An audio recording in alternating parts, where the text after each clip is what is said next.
रामगिरी महाराज यांच्यावर जितेंद्र आव्हाडांनी टीका केली। नवे आलेले संत नाही, महाराष्ट्रातील जनते असं आव्हाडांनी म्हटलेलं आहे। रामगिरींच्या वक्तव्यानंतर झालेल्या वादावर टीका करण्यात आली।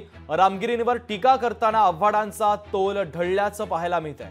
महत्त्वाची बातमी आपण पाहतोय। रामगिरी महाराज यांच्यावर जितेंद्र आव्हाडांनी टीका केली। नवे आलेले संत नाहीत तर महाराष्ट्रातील जनता आहेत असं आव्हाड म्हणतात। रामगिरींच्या वक्तव्यानंतर झालेल्या वादावर त्यांनी टीका केली। रामगिरी महाराज यांच्यावर टीका करताना आव्हाडांचा तोल ढळलेला आहे।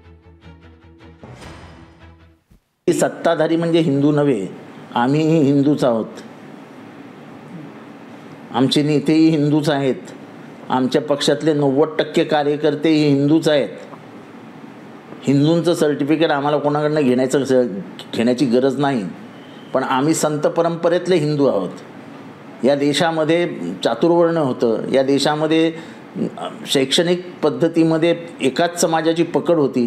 त्या सगळ्या विरुद्ध काम करून हा महाराष्ट्राला शिक्षणाचा एक मोठा वारसा मिळवून देणारे जे होते त्यांच्या पिढीतले आम्ही आहोत। ते आमचे पूर्वज आहेत।